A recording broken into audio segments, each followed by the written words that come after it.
Just form a fucking wall. O'Neal deep in the post, lots of contact there. Oh, what a block by Wallace! What a jump ball! Pistons down 4, 12-8, 7:38 to play in the first. A burst from Rodney, stuck into the rim. Count that baby and a foul.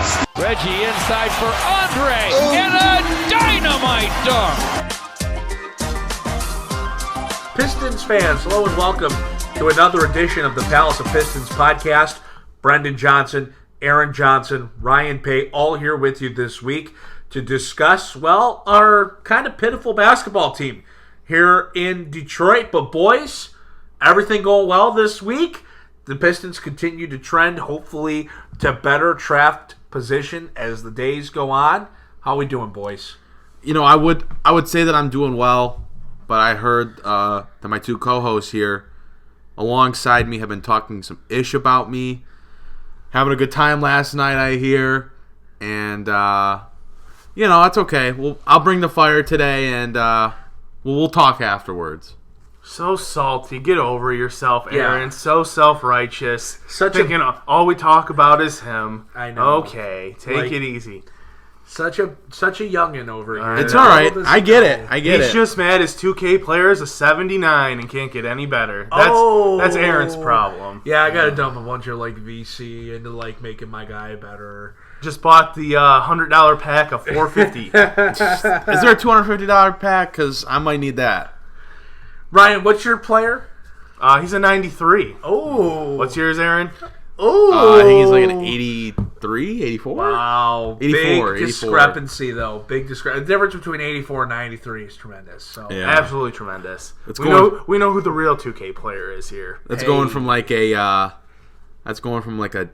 don't know, Damian Lillard to a, I don't know, what's up, Spencer Dinwiddie maybe? Spencer Dinwiddie. Pretty big difference, yeah. Whatever, it's okay. Hey, grind now, shine later. I'm gonna get there, and I'm gonna get there. I'm just gonna leave it at that. Bright future ahead. But I get it. You guys gotta talk your ish. I get it. Maybe we did make fun of your player last night, though. Maybe that did happen when we were out. It might have happened. I don't know. You might have had to be downtown Detroit to find out. But, anyways, moving on. Let's talk maybe something positive. The Brooklyn Nets have pretty much decided that DeAndre Jordan is their starting center going forward, and it's resulted in Jarrett Allen coming off the bench. Does this make Jarrett Allen a potential trade option for teams across the league? And if so, with his value being diminished a little bit, does Detroit take a look at bringing Jarrett Allen to town? Now, of course, Christian Wood has been playing great basketball lately. You know, I mean, seriously, he's been playing really good basketball, scoring the ball, rebounding the ball, stepping up to the plate while given the opportunity. But does that mean Detroit does not do their due diligence and try to put together a package to bring Jarrett Allen to Detroit? Does that mean we officially move on from Christian Wood? Can the two coexist? Look, I think the Pistons would be dumb not to look at trying to get Jarrett Allen. I mean, this is a guy that would absolutely fit their timeline at just 21 years of age. He's 6'11" with a 7'6" wingspan, and he's being cast out by the Brooklyn Nets right now in a kind of pathetic move by the franchise after firing Kenny Atkinson.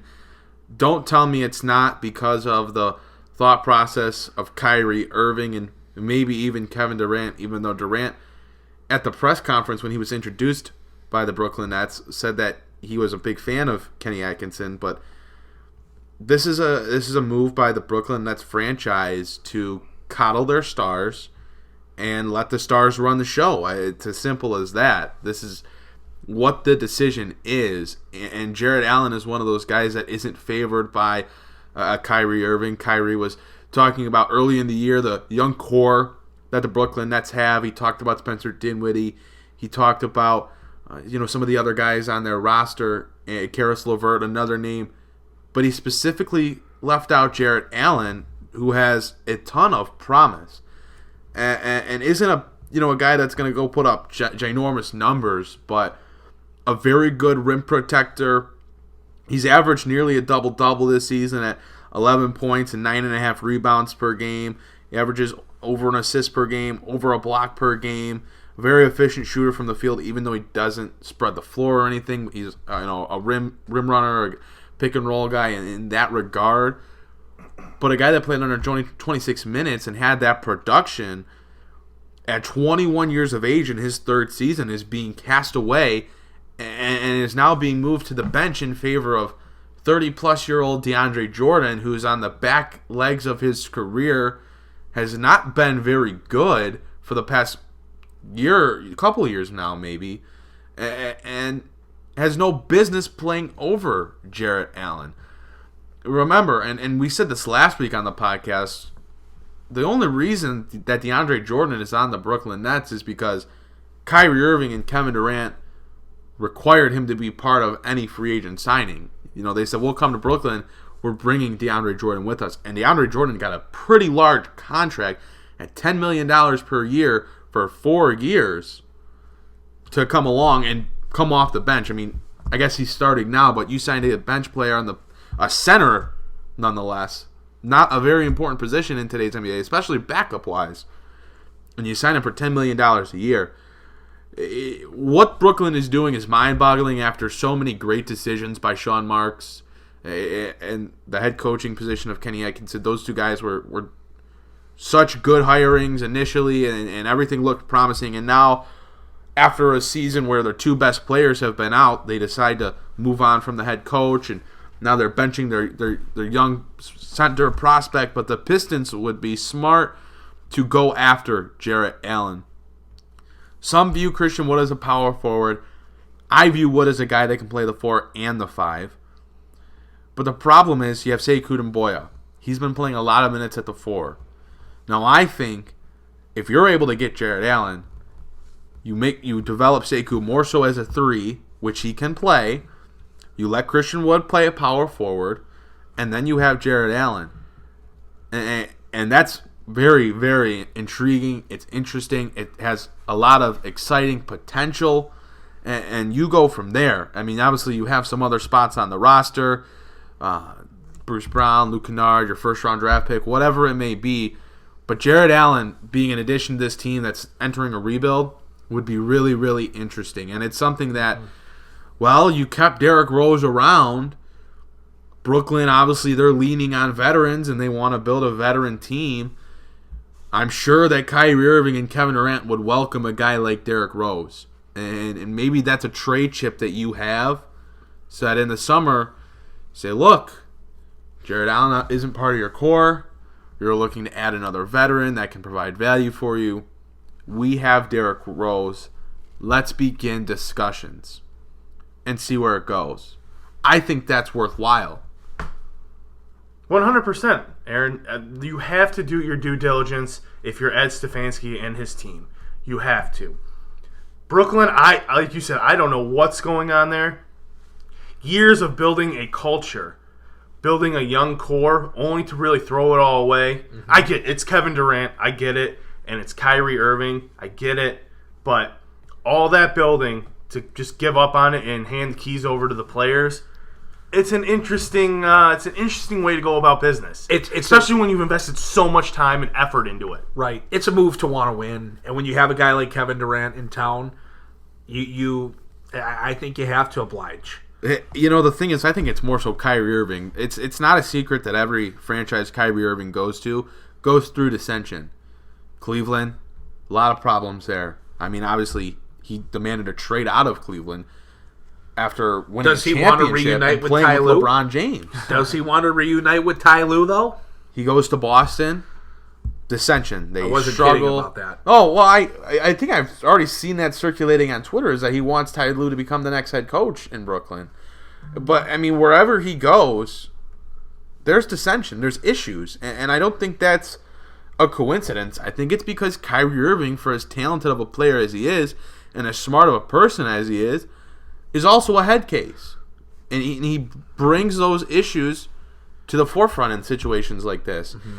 And again, this was all foreshadowed earlier in the season when Irving went out and named members of the Nets' young core and left out Jarrett Allen. You know, this was already foreshadowed to us.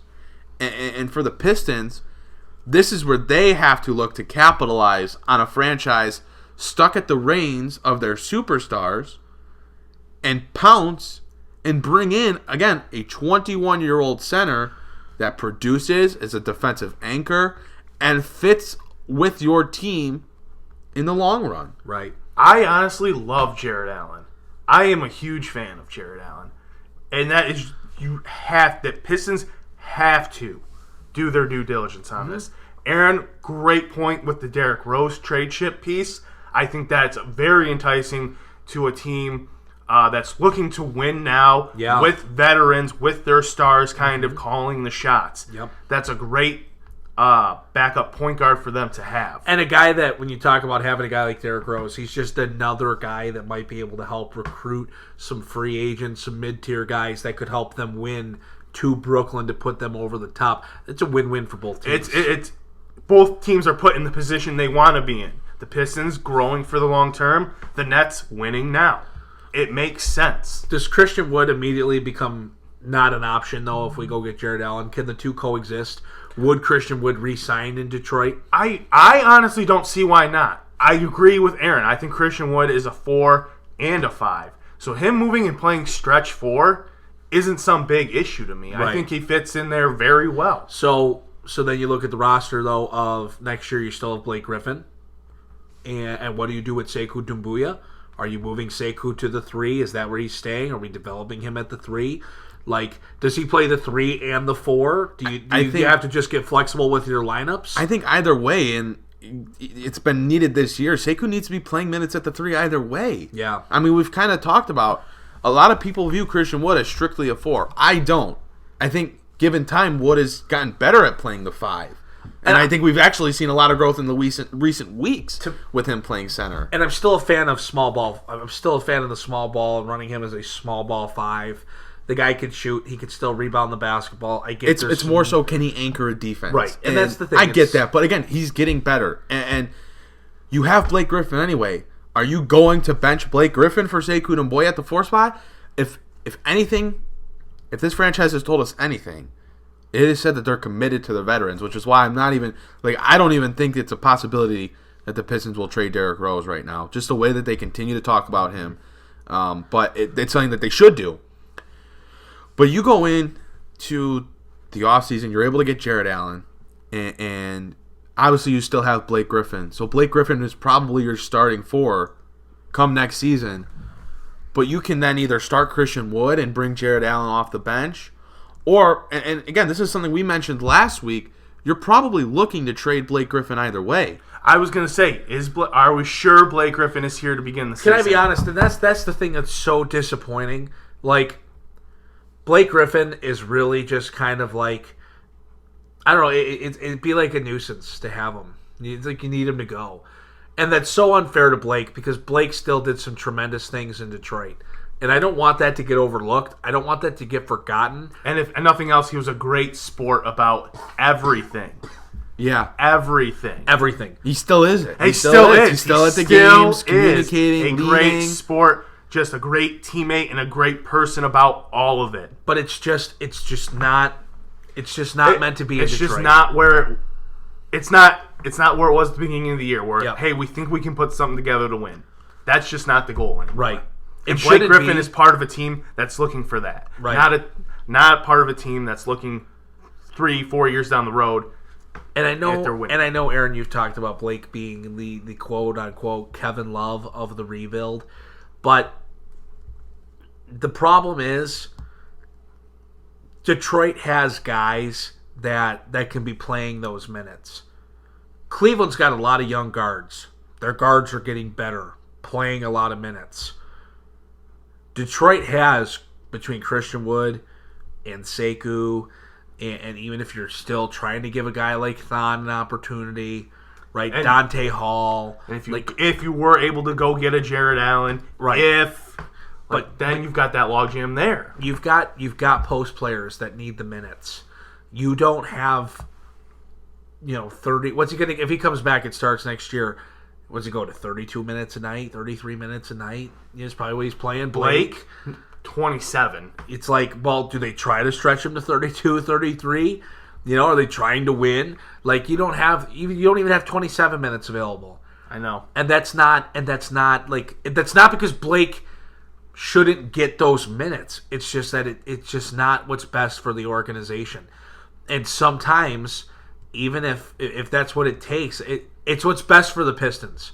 We cannot let Blake Griffin's not been a Piston long enough and done enough great things in his tenure in Detroit where you can let him ride out.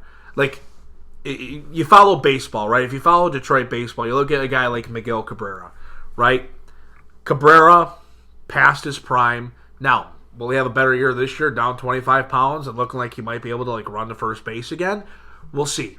But the point is, that's a guy that's going to ride out his contract in Detroit, and he's a Detroit guy.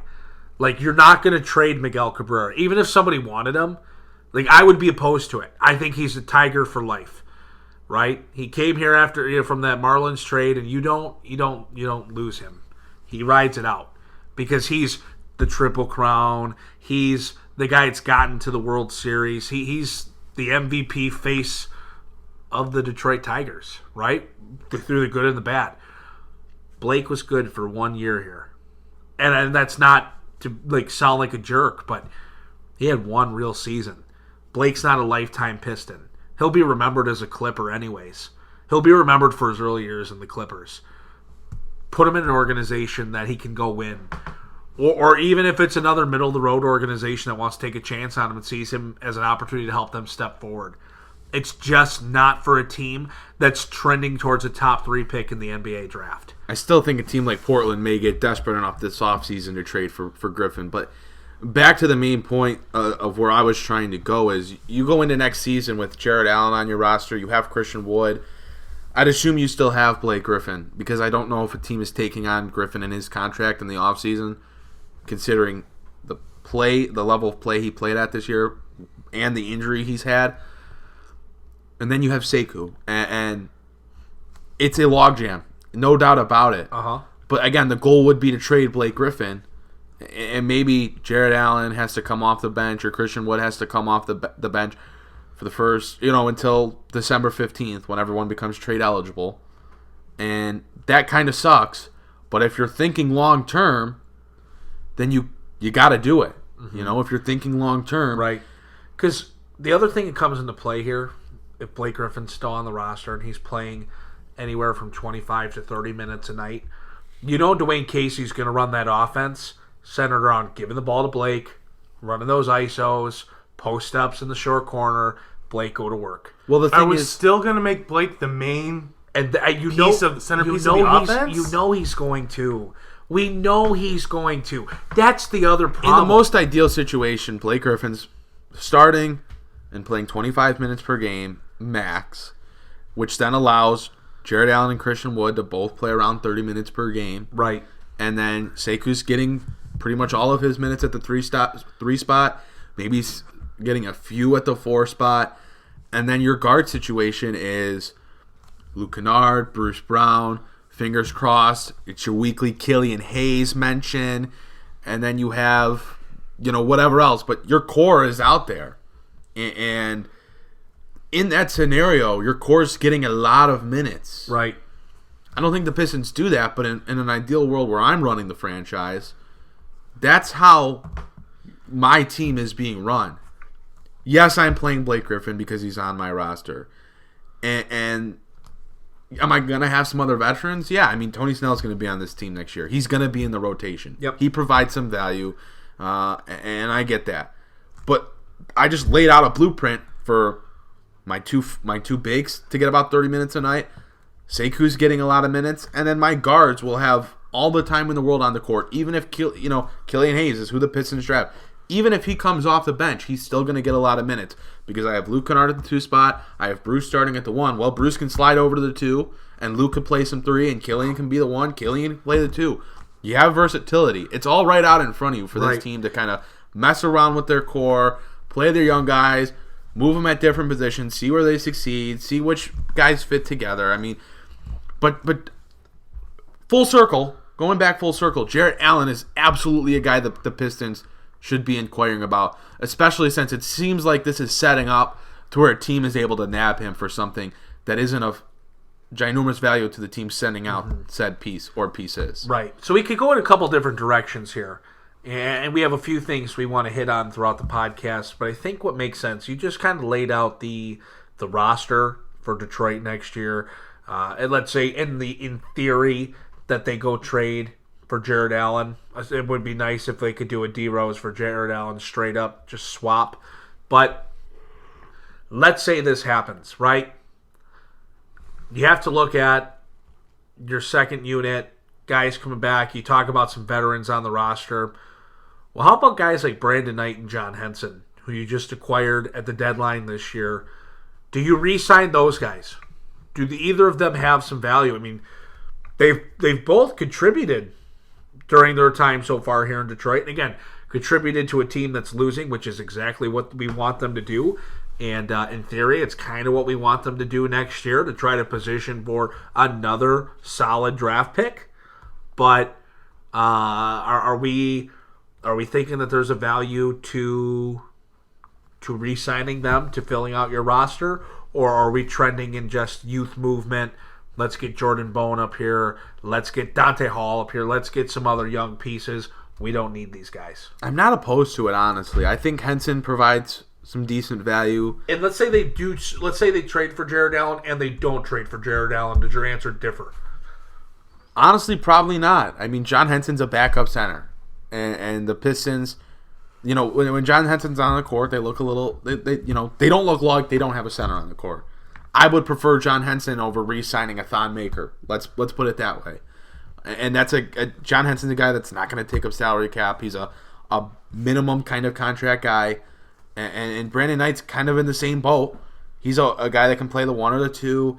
Now, if you're going into next season with Derrick Rose still on the roster and you draft Killian Hayes or you draft another point guard and you have Bruce Brown and you're going to play him at some point guard. Are they, though? Because Dwayne Casey's talked about how he's not. I still don't think. I mean, again, you look at the Sacramento game last night. Bruce Brown handling the basketball and the team goes on a run and comes back. It's like right in front of you that Bruce Brown is a point guard. I have to think that the team is going to realize that at some point and reevaluate that at some point. If you already have 3 point guards on the roster, I'm probably going to say no to Brandon Knight, even though I like him. I like what he's brought to the table. Now, if they move Derrick Rose or they draft Anthony Edwards and they have another guard spot available and they're not going to bring up Jordan Bone, who I didn't even mention, then sure, I guess. But I think when you look at the priority list, Jordan Bone is a much higher priority than Brandon Knight. Jordan Bone needs to be on the main roster next year. I mean, you spent draft compensation to get him. Jordan Bone. Yeah. You need to give him an opportunity. And you have Bruce Brown, and you can draft a point guard, and you still have Derrick Rose. So I'm not sure there's a huge opportunity for Brandon Knight. But I like what John Henson brings. And another veteran that you can bring in here that the Pistons just brought in was Jordan McRae, who's had 15 points and then 14 points in 2 games with the team. He's been solid, but not a guy that needs to be on this roster next year because, again, you can take young guys. You can take flyers on young guys. McCray is 29 now, I believe. Or maybe he's still 28, turning 29 in a few weeks, whatever it is. But if I had to hold on to one of those guys, it'd be Henson. If I had to hold on to 2 of those guys, it'd be Henson and then Knight. In agreement with your number 1, I would bring back John Henson. I'd much prefer him on a minimum deal than I want Thon back. Yeah. It's just a fact. I have no problem with John Henson on the floor. I actually like John Henson on the floor. For a losing team that needs some sort of veteran presence, I think he provides a great presence for these young guys. He's not, a total just black hole out there. He can produce a little bit. I'm fine with bringing back John Henson on some sort of, veteran. If it's not the minimum, it's it's closer to a very reasonable contract. Deal. I'm fine with that. Aaron, a name you keep not mentioning in draft prospects that I just keep getting hot on again. Denny Advia. I love him. I think I've been on the Denny train the whole time. You realize, I'm not opposed to Killian Hayes, but I've never jumped onto Killian because I've I've been a Denny guy. Ryan, and I'll give Ryan the credit. Ryan's the guy that really brought Denny to the forefront for me, as we talked probably 2 months ago about this. Maybe even further back than that. It might have been farther back, yeah. And Ryan brought him to the forefront, and I'm like, gosh, yeah, I mean, you're right. And I'm like, I'm watching highlights, and I'm just occasionally checking it, like, not Denny, idea, whatever, just checking it out, and it's like, I'm still like a big fan of that draft pick. I'm a believer in Denny. But of course it could go a million ways. See, if Jarrett Allen's on this roster next year and Derrick Rose isn't, do they draft Killian Hayes? Do they not? What are they doing? So let's, at that point, Derrick Rose is not on the roster. Who are the point guards on the roster? Kind of, sort of, Bruce Brown, maybe a little bit, which we agree, he's a point guard, but Dwayne Casey says he's not. So, kind of, sort of, maybe. And then Jordan Bone. You need some sort of veteran presence there, I think, even if you do draft Killian Hayes. So, I'm not opposed to bringing back Brandon Knight. Because if you really want to, you could slide Bruce Brown to playing more of the 2 and just let Brandon Knight handle the backup 1 spot. If Derrick Rose is not on the roster, then you bring Jordan Bone up as your third point guard. And you know that somebody's going to get hurt over the course of the year. You're going to have to spread your minutes, and he'll get an opportunity. And if Derrick Rose is on the roster next year, I don't think you bring him back. Because if you do draft Killian Hayes, you've got Derrick Rose, Killian Hayes, kind of, sort of, Bruce Brown, and Jordan Bone. And that's what needs to take precedent at that point over Brandon Knight. Now, who are your backup 2 guards? Because you have Luke starting. Who's your backup 2 guards? Bruce Brown. And after that... So does that give you an opportunity to bring back Brandon Knight and just let him play a combo guard role just like Bruce does? Just throwing that out there. I think a lot of it's dependent on what they do with the draft pick. It really is. Because... It really is. For sure. Anthony Edwards is a 2. Right. Killian Hayes is a 1. Well, if they draft probably a 3. If they draft Anthony Edwards, does that mean Luke Kennard hits the trade block again, like right away? I don't know. I mean, do him and do Luke. Do you need 2 6'5" shooting guards? That's what I'm saying. If Anthony Edwards was 6'7", and you could play both Luke and Anthony at the same time, or if Luke was 6'7", like it'd be different. But I mean, we forgot about Svi Mihaly. And we have Svi. Yeah, that's the other guy who's going to be behind. He's a backup 2 right now. Is he a backup 2 right now? Because if you're playing Sekou at the 3 next year with Tony Snell backing him up, or vice versa, and I could totally see Dwayne see Tony Snell starting. Oh yeah, absolutely. But it's just, so you've got Svi, okay, but if the Pistons were to land that number 1 pick and Anthony Edwards is taken, that very much tells me, or even before that, if they land the number 1 pick, my gut tells me they're going to be shopping Luke Kennard again. Yeah, or do you shop that number 1 pick to move back to like 3 or 4 and try to acquire something else with it? Do you think Detroit gets gutsy and does that, or do you think they just take who they want at number 1 and solidify their pick? See, it's hard for me because obviously it's tough to turn down a guy like Anthony Edwards just because of his pure bucket getting abilities. Like, I get that, I see it. The shot making is very special. There is something about Killian Hayes that says he needs to be a Piston, and I like Denny too. Those are Killian's my 1, Denny's my 2 in terms of big board for the Pistons. Mm-hmm. Like I'm just brazenly high on them. If there was a team that said, look, we want Anthony Edwards, so we will give you the third pick or the 4th pick, and we'll throw in so and so. Sure. Sure. Because that means if you get the 3rd pick, you're getting either of Killian or Denny.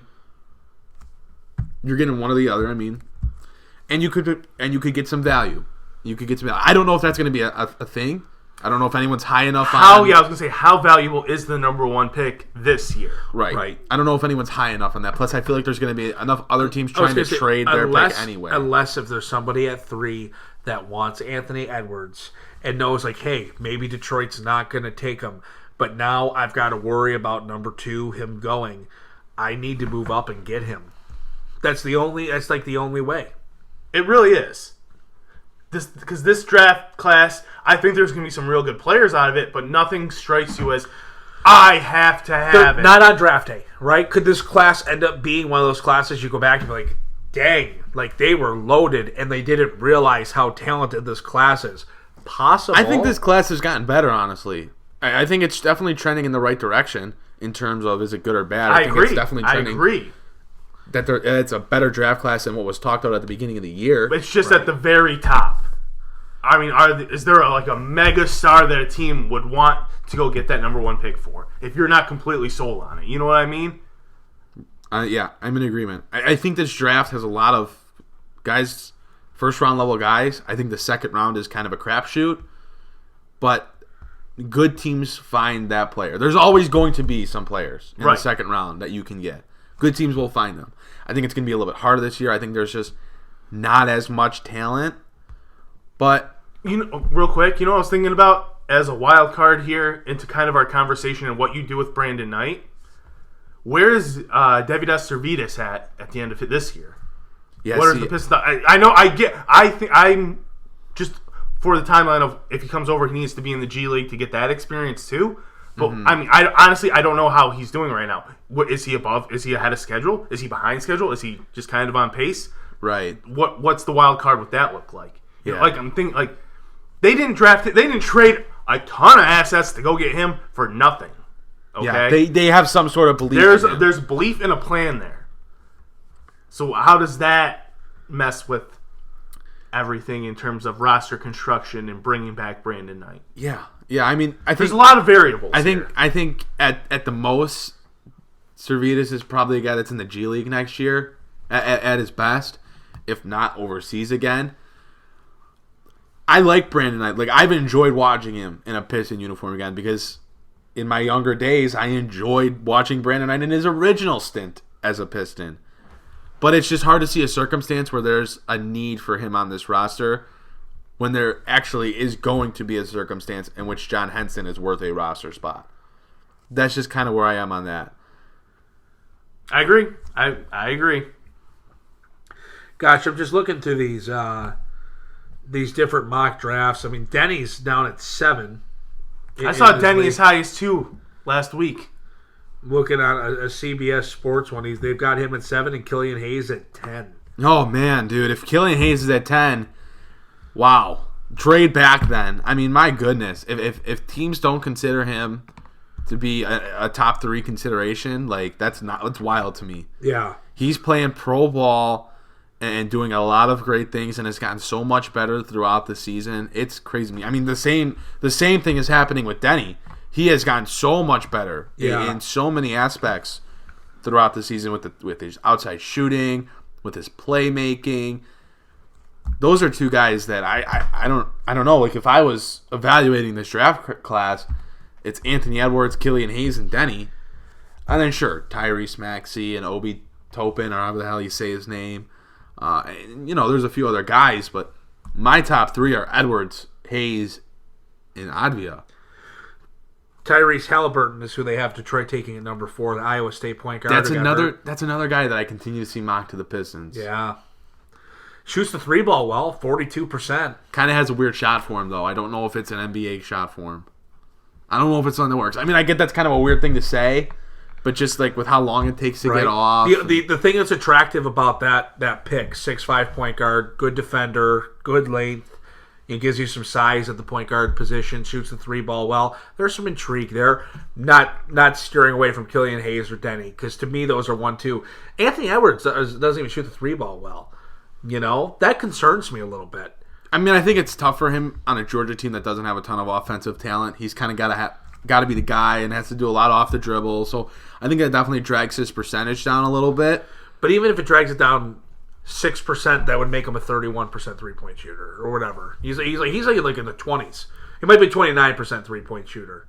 So maybe that would put him in the mid-30s, which then is respectable. But it's passable for a rookie, a 19-year-old rookie in the NBA. Yeah. Still, you got a guy like Luke that could strap it at the 2. I think you're going point guard or you're going 3-man. And I know that what do you do with Sekou, but then maybe Sekou just becomes your 4. And you got to figure it out. And you don't trade for Jarrett Allen. God, we're building this. I feel like every week we're building this team in a different way. We're just talking it through. That's what a front office should do. We made this point last week that this offseason is so crucial. Yes, it is. For every decision very much matters. Not in terms of signing big name free agents and blowing your money, but in strategically placing players. Right. That's and how are you going to have the free cap space for maybe potentially in the 2021 year signing a big name player if possible, because you could have the money, like, and putting the right young pieces around it, because you do they have a lot of options. Mm-hmm. This team really does.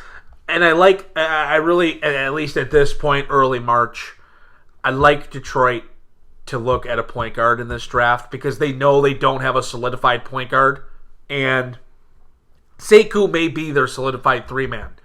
He may next year solidify himself as the 3. He may also prove he's got to be a 4. But we got to see it, right? And I could see Detroit saying, we need to take a point guard, solidify who our starting point guard is, which would then be Killian Hayes or Tyrese Halliburton. LaMelo. Please no. I'm not a LaMelo guy. I wouldn't want it. I would not be for it. Just putting that out there. Even if he's a stud, I just don't think I'd be for it. But that's beyond the point. Get your point guard. Because now you've got your point guard, you've got your shooting guard, and you just got to figure out if Sekou is your 3 or your 4. And it may not even matter depending moves that follow, but get that locked up. In reality, Sekou could very much still be your 4, and Christian Wood could still be your 5.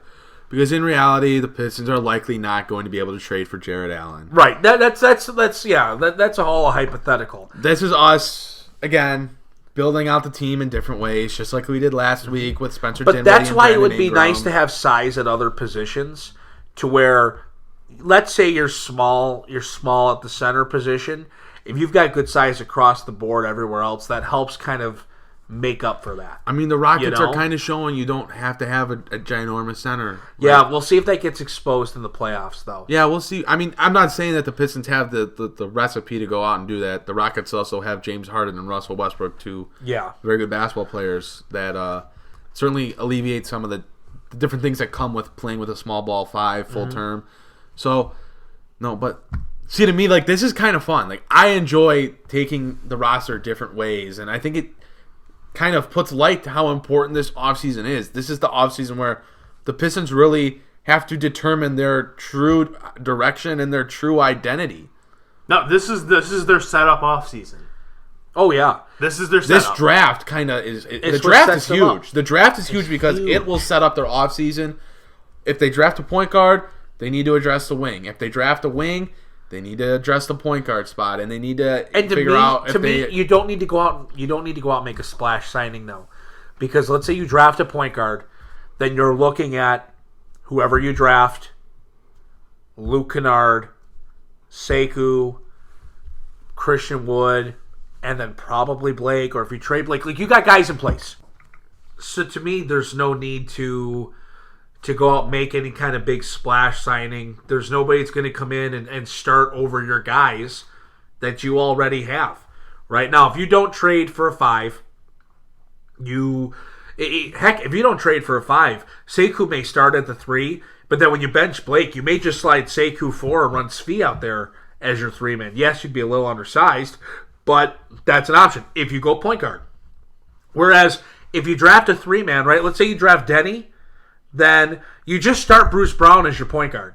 And you go Bruce, Luke, Denny, Sekou, or Blake. Or maybe you start Sekou and then Denny comes in as your 3 while you're dealing with Blake. That's why there's so many things that have to happen this offseason. Like, you call it the setup offseason. And it's not the setup then for next year. Because next year's not going to be a year of winning. And it shouldn't be.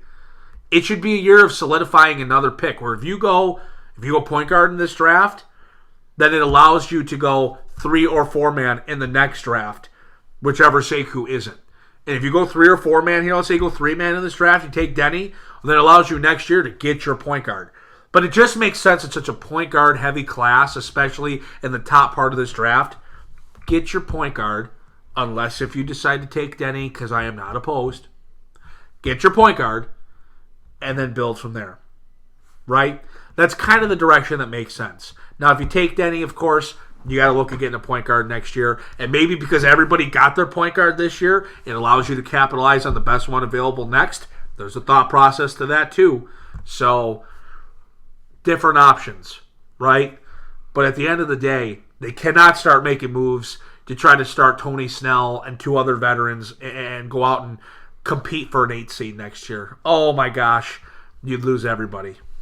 I don't think starting Tony Snell and some other veterans really would constitute going for an 8 seed, honestly. If you're starting Blake, you're starting Tony Snell, you go out and sign like a veteran 5. Let's say you bring John Henson back and he's playing big minutes. Like, I don't know if you might not win. I'm not saying you're going to win, but you would be taking away. You'd be taking away. No, from I agree. Young I kids agree with the point. In an I agree effort with the to point. compete. I still don't. Honestly, the way I look at it, I don't even think that's a lineup that can compete. To be It might not honest. be. It But no, I shouldn't get be. what your point is. I agree. I just overall, I don't think that's a lineup that can compete. But anyway, no, the young guys need to be playing, and this really because this is the setup off season. Like, it sets your entire direction. Okay, you went and got your point guard. Now you got to do this, this, and this. Okay, you went and took your wing. Now you got to go get your point guard next year. Sign a guy. Are you trading? Like, it just sets up so many things. Like, I don't know. It's just really, really, really important and really crucial, and I'm worried about it. I'm very worried about it, boys. Me too. Very. I think if the Pistons would have instilled some sort of confidence in themselves to us at the trade deadline, it would be a little bit of a different story. But they did the exact opposite, and that's why I'm concerned. So, yeah, it's a pretty big offseason, and I don't know how much I trust this franchise to make the correct decisions. It's a little scary at times, but we'll see what Detroit does. Another thing just to talk about, we were talking about things before the pod, as we kind of come to our closing segments here. We've talked a little bit about Luke Kennard and Derrick Rose. Both of them right now injured. And the question becomes, should Detroit play either of those guys again this season? Should D. Rose or Luke Kennard suit up again in the Pistons' remaining games? Yes or no? The way I see it, I think that you should sit Derrick Rose for the rest of the season. One, he gets hurt a lot, so there's no reason to play him the rest of the season when you're already losing. Two, you don't want him picking you up a win or two, so rest him. Just let him get healthy, whatever. I think Luke's a guy that needs to get back on the court. He hasn't been on the court now since December. That's a long time, and he's young. He needs to at least get his legs under him so that next year he's not getting back into it after missing nearly a full year. So I think Luke needs to get back out on the court if he's 100%. If he's not 100%, then you might actually have some real questions to ask yourself about the validity of him being a long-term option for you. If tendinitis is what's keeping him out for nearly a full season, and he's continuing to spend a lot of time on the bench, not able to play. But it sounds like Luke's getting there and should be back any day now. So I would be bringing him back. I would be playing him. I think it's important that he gets that rust off and tries to build some chemistry with the new look roster. Christian Wood and Svi, Sekou, those kind of guys. And I think he needs to be out there. I think it's important for his development. Derrick Rose, on the other hand, you know what you're going to get out of him, whether he's on your team or not. At the start of next year, he just doesn't need to be on the court this year. Agree with about Derrick Rose. Shut him down. He's done. Let him get healthy. Let him rest up. We're good. Shut him down. Luke Kennard, I'm honestly very concerned about that whole situation. Like you said, Aaron, he hasn't been in since December, and it seems like this keeps getting prolonged. Right. He's going to be back here. No, we're going to push it back. Okay, he's going to be back here, but that time comes. Nope, it's going to be another week or what, and it just keeps getting prolonged. That worries me a lot about his knee. So if he's 100% and they're absolutely sure of it, yes, get out there, get him some run, get his legs back underneath him, let him play more with Christian Wood, let him get to know Sekou on the court. Crucial. I completely agree. But if he's not healthy, if they're not 100% sure, I can't justify putting him out there. Mm-hmm. Injuring him further, especially if they do plan for him to be a long-term piece of this franchise. Well, and the thing becomes, if Luke Kennard's a guy that you might want to consider trading, let's say you end up with a number 1 pick and you go, man, I don't know how we pass up on Anthony Edwards, right? Then Luke's a guy that you got to be able to put on the trading market, and it would be real nice for him to get 10, 12 games under his belt here at the end of the year to show, like, man, he came back, he played well, and increased his value enough that teams go, yeah, we'll take a chance on him. We know he was hurt for a while last year, but he came back strong. He looks good. Medical reports, all hold up. All right, we're good. Let's do it, right? So there's some value in getting him back on the floor, whether it is to build some chemistry with guys or if it's to give you an opportunity to maybe trade him or at least explore that option. I don't know if Anthony Edwards helps you take a step forward as a franchise, because then you're like still stuck at like your same positional status. Like you still are missing some key pieces within your lineup. But if that's what Detroit decides, then you're going to have to move Luke. Maybe moving Luke allows you to solidify a person at a different position. Maybe you get a point guard in return or a 3-man in return that you're pretty high on, or 4-man, whatever, right? So there's some options and opportunities there, but at the end of the day, I think it's important you get him back. To me, Derrick Rose, I got no problem with you guys saying, yeah, shut him down. Would I be upset if Derrick Rose played again this year? No, it doesn't move the meter. Like, if he does, whatever. But I'm perfectly okay with shut him down, get him rest, don't injure him further, and then again allows you to have some flexibility with what you want to do with D Rose come the offseason. So that's one of those. I'd be okay either way. There's just no reason to play him. There's no reason to. So I think it'd be stupid of the team to bring him back. I mean, he had a grade 2 ankle sprain. I think so. I think so. Reggie Jackson missed a lot of time with the grade 3, and it took him some time to get back into form, obviously. So I don't think you really want to mess around with ankle sprains, especially in a guy that's had plenty of leg and ankle injuries throughout his career. It's fair enough. So I just think, look, your season is done. Do not bring him out there. It would just be another one of those decisions where it's just like, why? What is telling you to make that decision? The only thing would be is if it's to answer some questions on his health come the offseason. Like, oh, yeah, he came back, he played. I think that's a little bit different. With Blake, it was, it's a long-term injury where he has to have surgery. Rose's injury isn't something where he has to have surgery, and it's a 4-month injury, like right. Griffin, is out, who's out long-term. That's the difference. Fair enough. Boys, anything else we missed, we need to discuss before closing up the pod this week? I think we hit on a lot. It was another fun week building the Pistons roster out. Again, probably none of this happens. Is Spencer Dinwiddie going to be a Piston? Probably not. Is Jarrett Allen going to be a Piston? Probably not. Is Brandon Ingram going to be a Piston? Almost certainly not. But it's fun anyways. I do hope Killian Hayes is a Piston eventually, but I enjoy this kind of talk, especially when the team is, the Encore product right now is not something that's too fun to talk about. Yeah. You got to do something. Gives you some hope, You got to do something. Something to think about. Well, with that being said, you know the drill. PalaceOfPistons.com. You can check out all of our great content there. Of course, the podcast, iTunes, SoundCloud, Podbean, Stitcher, everywhere. Subscribe, like it, share it, throw a review out there if you'd like. Let us know your thoughts on this Pistons team and, continue the great interaction that we get. Of course, right now, the Pistons, not a fun team to talk about the current product that's out on the floor, but when you start thinking about things they can continue to do, and it's a little bit more fun now. I feel like we get to this point. We have gotten to this point. Last year we got to it. Year before we were talking about it. Like, at the end of the day, it becomes now the Pistons are actually rebuilding. For a while, it was, but we know what they're going to do. And now we're talking about a team that, is trying to go from an 8 seed to maybe a 6 seed. It's sometimes hard to get as excited about that and as juiced.